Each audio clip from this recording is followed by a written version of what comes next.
Hey everybody, welcome back to my channel. Today I'm going to show you all how to make a homemade leave-in conditioner that doubles as a deep conditioner.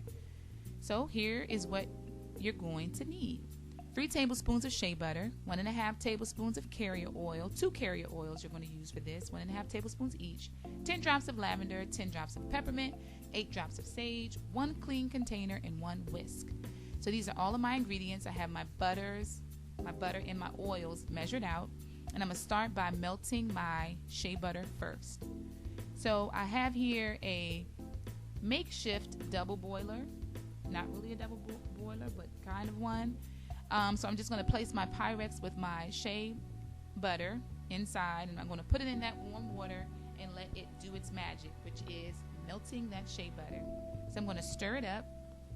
Throughout the process, I just continue to stir. I have a glass stirring rod here because I don't want to use plastic because that will melt, obviously. So, and metal gets a little bit too hot. So I use my glass stirrer, stir it up during this process. And you may want to put a glove on because that Pyrex was a little bit warm. So please be careful when you do this. Stir it up really well until it's completely melted. And then you want to place it in the freezer for about 25 minutes. So when you take it out of the freezer, this is how it should look. A nice uniform color.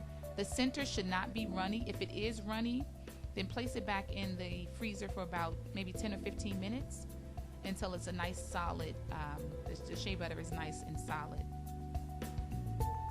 So now I am going to start adding my essential oils. You add it during the cool down phase of this process. So I'm going to start with my Lavender Essential Oil, and I'm going to add 10 drops of it to my shea butter. Now you can use any essential oil that you like. I just choose to use lavender because it is soothing to the scalp.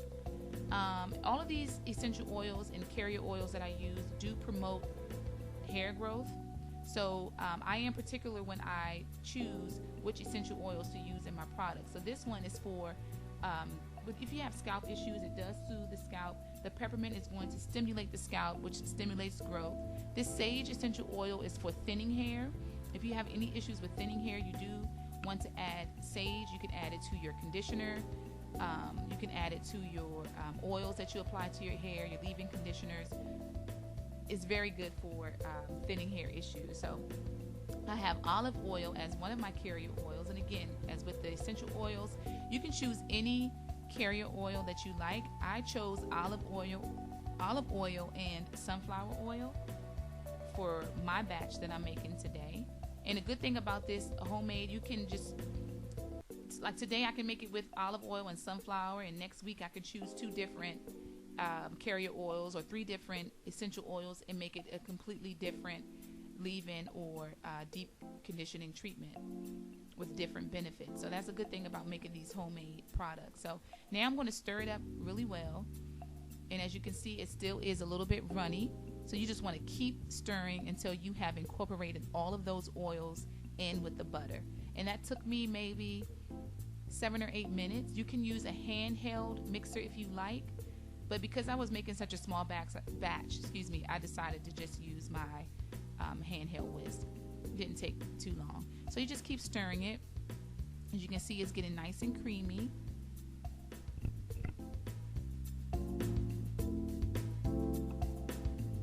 So it's not quite done yet. As you can see, it is creamy. That is a good texture, but I think I want it to be a little thicker than that.